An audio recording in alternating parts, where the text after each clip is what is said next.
In this episode of Locked On Pistons podcast, we enter into part 2 of our mailbag episode where we answer questions such as, how has Jaden Ivey looked since he's come back? Stay tuned. Check it all out in today's episode, Locked On Pistons podcast.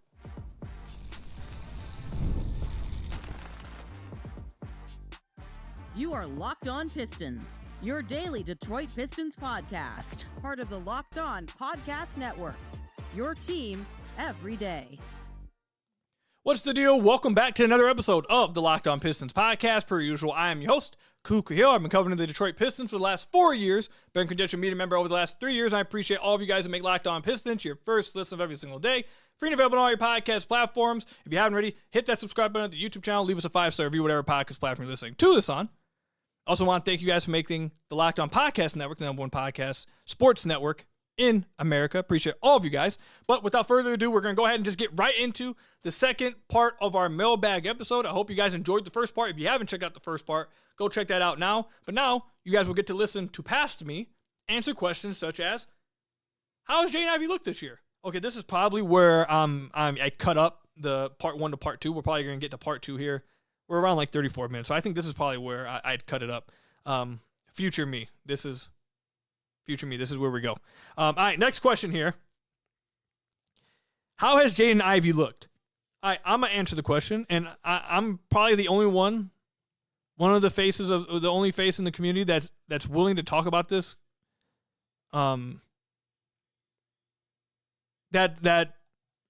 That's willing to discuss, have this conversation, and be honest about it, and not worry about, not really be concerned about, his fan base, because his fan base is crazy. Like let's just be real, fan base is crazy. But we're gonna put that to the side, and I'll be honest about how he's looked. I think it depends. How you feel Jaden Ivey's looked depends on what you expected out of him and what you think he can be. The reason why I say that, Jaden Ivey this year is shooting 40% from deep. His per 75 numbers, actually, let me tell you guys what his normal numbers are. I went too quick there.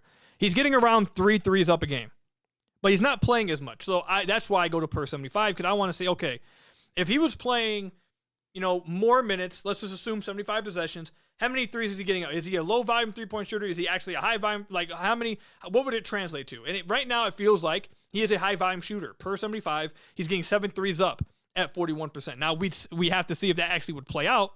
But last year we have a sample of him shooting well from deep. This year, to start off the first 20 games, he's played 18 games. Let me not say 20. 18 games. He's shooting really well from beyond the arc. Really good catch and shoot 3-point shooter. Shooting the highest percentage of his career. That's great. That's great. The way in which they're using Ivey, especially as of late, I think has been beneficial for him. I think has been beneficial to his overall impact on the Pistons. They're using him as an off-ball player almost all the time. They are not asking him no longer. The first few games, they asked him to try to have the ball in his hands a little bit. They went away from it. He is being asked to strictly be an off-ball player, play off of, they try to do it with Cares. We know that doesn't work. But off of Cade, off of Ausar, in this game against the Lakers, off of Sasser, off of Dennis. Like, that's what they're asking him to do. And he's thrived as a shooter off of that. He has thrived as a catch and shooter. He's spaced the floor. And occasionally, he's able, because of his speed, to make a play in transition. Especially off of steal, he's able to get out in transition, get to the basket. That he's looked good in that regard. And he's settling in, what I think the team is settling in, and he is settling in to a role in which he is impactful. That he does have a positive impact on the team within this role that they have him, which is like a sixth man type, where he's not asked to do all this creation. He's not asked to be this secondary scorer. He's not asked to be this lead ball handler. He's just asked to come in, get a lot of threes up, play off of Cade, score in transition where it's open, and be a high volume shooter, be a high volume 3-point shooter, and be able to score 9 minutes or 9 points in 11 minutes because you make 2 threes and get a transition layup off the bench. Like that's the role that they are pushing him into right now, and he's playing well in. He is playing well in it as of late. Like, if you look at the lineups with, let me pull it up real quick. If you look at the lineups with Ivy and Cade, like what Ivy's numbers look like with Cade, the Pistons are winning those minutes, by 12.8 points. And now it's only been 150 minutes, not the largest sample, but it's a quarter of the season, 20 games. That's a decent sample. It's a decent one. It's not the largest, but it's decent. Plus 12.8 with Cade and Ivy on the floor. You extend that to Ivy with Cade and Ausar. Plus, where is it? Plus 16.0. Now, that's a much smaller sample, but it works. You extend it to, where's Jalen Duren at? You extend it to Ivy with Cade and Duren. Plus 13.5. You put just Ivy and Duren. Plus 13.3. Basically, anytime he's not had to share the floor with Karras, he's been fine.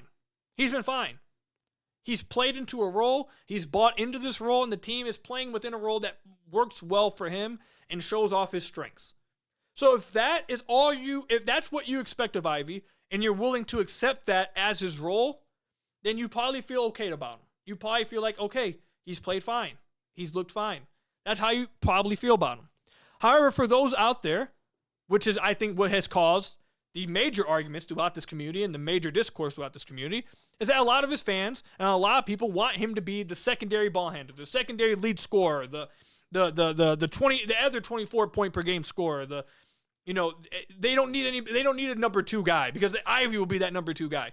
If that's what you were expecting and think he can be, he's not been that. He's not going to be that. I've been at that for a long time now. The stuff you're seeing from him this year is not stuff that can be. The stuff you're seeing from him in that regard is not stuff that's, this is only 20th game playing. He was out for a while. Let's see if he gets better. Because this is the exact same. He is shooting the exact same numbers that he has at any other point in his career. He is not a good finisher at the rim. He's still bottom or 15th percentile at the rim. He's still not very good in the in-between game. He still is turning the ball over too much for a guy with his usage. He's turning the ball over a lot. And the way JB is using him lets you know what they feel about him as how they want to utilize him. This is the lowest on-ball percentage he's had of his career. He hasn't been on the ball barely any, creating his own shot. So if you are believing that he is the second guy, then this probably he hasn't looked great. He's not been good in that. But if you are someone who's accepted that he'll be this, he's able to do this, is this a good role for him? Can he do it? Can he thrive in that? Can he be an impactful player in that? He's done good with that. So for me, how do I feel Ivy's looked? I think Ivy has looked basically exactly what I expected him to look. Now, I will say he's probably a better shooter than I thought he was. He's probably a better three-point shooter than I thought he was. I was not as convinced of his shooting sample last year. We now have another 20 games of him shooting really well, so I probably didn't give him enough credit as a three-point shooter. That's fair. He's probably proved me wrong based off of this sample and last year's sample. Now, it's still not an 82-game season, but I'm willing to say at this point he probably has proved me wrong when it comes to how good of a three-point shooter he is. So that he probably has overachieved where I thought he would be at.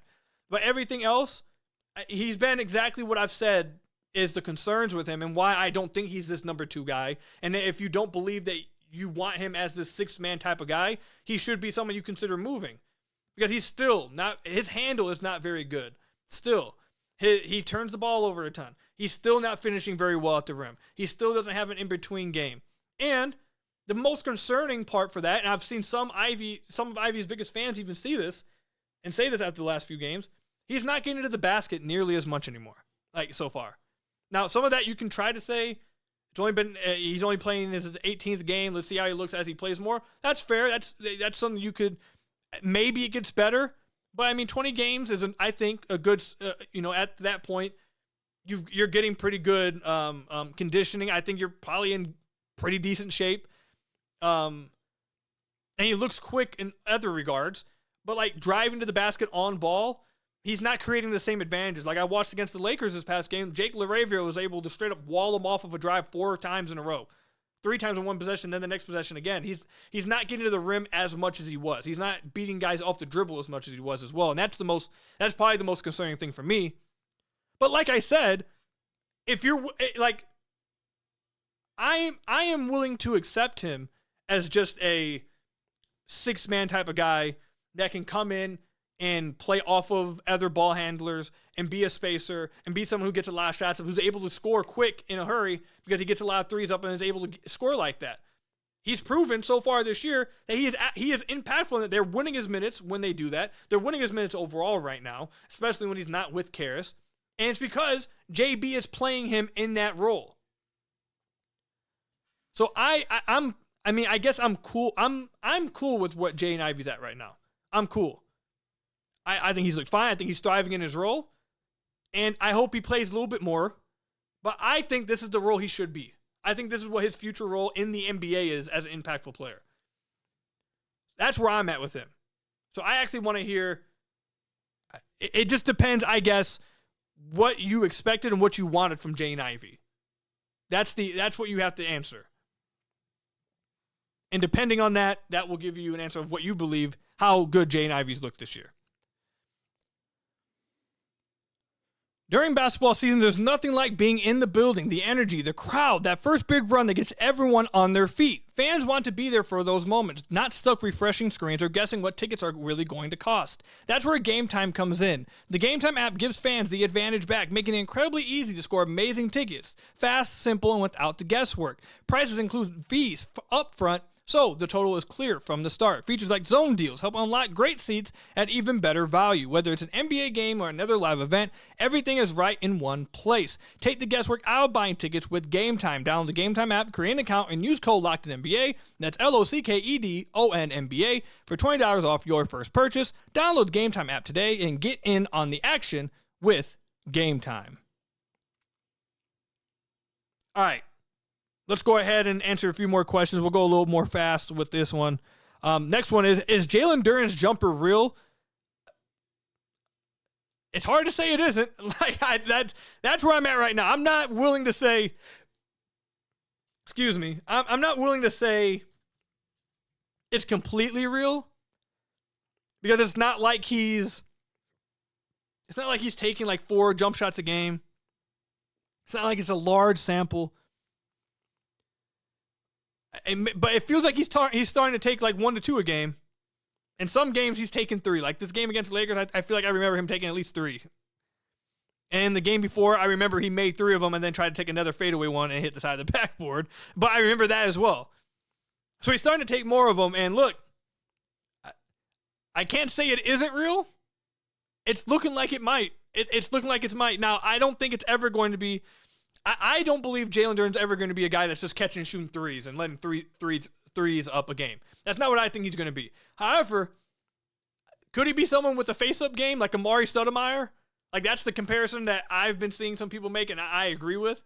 Like, is it possible he just becomes Amari, where he's just hitting pull-ups and face-up middies when guys just want to back up off of him? Might be. He might be getting there. According to NBA RAPM, he's shooting 52% on short mid-rangers, 63% on long mid-rangers. Not incredibly high samples, but still, like, that's pretty impressive. His touch just seems like it's gotten so much better. He's hitting post fades. One of the favorite jump shots he takes, I really like seeing. It's an action the Pistons have been running a lot more. He usually drives to the basket off of this, but he's taking more jumpers off of it when teams back up off of him. Off of a made shot from the opponent team or even off a defensive rebound. Either way, let's just say off of a made bucket. Duren will take the ball out. He'll pass it to Cade. Ausar will hurry up the floor on the right side, fill up the right side. Let's say Duncan's on the right corner with Ausar. Cade's going to dribble up the left side with, let's say, Tobias on the left corner, whatever. And Duren's trailing. He's the last guy trailing. And what they do is Cade, as Duren crosses half court, will throw him the ball. And Duren will operate and make it look like he's looking out for like the DHO he wants to go, which side he wants to go do a DHO with, looking to see which action he wants to go, three-man action on one side, which side he wants to pick, basically. And on one side, you'll have Ausar setting a pin down for Duncan. And on the other side, you'll have Cade running like a split action with Tobias, it looks like. But really what they're doing is just trying to keep the defense occupied off the ball away from Duren to where they're having to guard those actions. And then Duren does a good job of just like lollygagging into the three-point line area, making the defender think that he's just looking for a DHO. And then he immediately just goes into an isolation because they have the floor space. And usually he goes all the way to the basket and just finishes there. But as of late, as the defense backs up, he just gets to the free throw line, just pulls up for a midi and hits it. I like that. That right there is my favorite one. That he's looked incredible. I mean, absolutely incredible. So is the jump shot real? It might be. It might. I'm not willing to say it's completely real yet, but it very well might be. It's looked good. It's absolutely looked good. And I'll say this. You guys know that I've been extremely high on Jalen Duren's offensive talent for years. For years. But even me, I did not think that he would put it all together like this in one offseason. And it looks like he is. He has been incredible. Absolutely incredible. And the stuff we're seeing him do this year after just one offseason, he looks nothing like the player you saw a year ago on December 31st. Nothing like that. He is so much better. He's taken a leap this year. He's been incredible. Absolutely incredible. So is this jump shot real? It might be. It's looking like it. We'll speed run through some of these questions. Should Ron play more? Yes, I think so. Main reason why I say yes to that is because the defense for the Pistons has been dropping over the last 5 games. Now, I've attributed that on the last podcast, a lot of that to Ausar not playing well, especially the last 3 games. He's the biggest catalyst to their defense, so when he's not playing a lot and not playing well, defenses are going to fall off. They're 17th over the last 5 games. I think that's the major reason for it. However, especially like in games where Ausar maybe isn't playing well, play Ron more. Like, do that. There was a stretch where in the whole month of November, basically, it looked like Ron was like the worst rotation player for them. And that's fine. He was a second-year player, but he was really struggling. And you started to see his minutes get cut a ton. He went from 18 to 16 to 11 to 8. Like, he was getting his minutes cut a ton, and I understood it. He was not playing well at all. But since then, he started to look a lot better, a lot more comfortable, a lot more consistent. He's looked better. And Ron's ability he's able to score in bunches.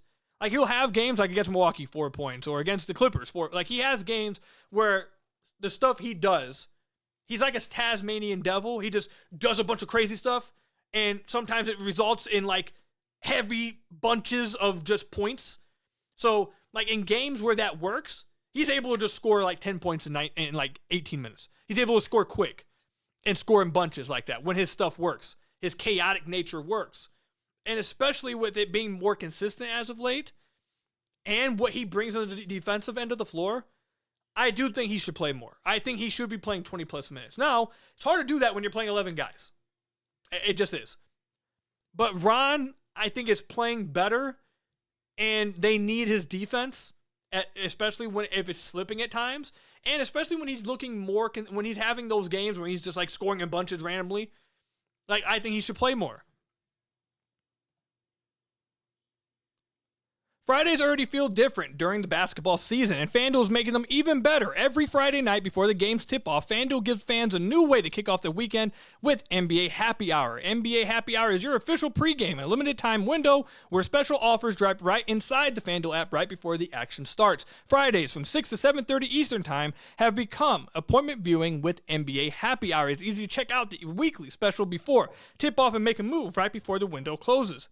It adds an extra energy to Friday night basketball without overthinking it. So, before tip-off, check the FanDuel app and see what's dropping during NBA Happy Hour every Friday from 6 to 7:30 p.m. Eastern Time. A little basketball, a little action, and a whole lot of Friday energy. That's NBA Happy Hour only on FanDuel, the official sportsbook partner of the NBA. So, yeah, I think Ron should play more than 20 minutes. The next question was, should Ron and Ausar play more together? And I've been saying all year, 100%, they need to play more. The Ron Ausar minutes, they're plus 15.6 in 130 minutes. Actually, I think it even gets, that's what it is.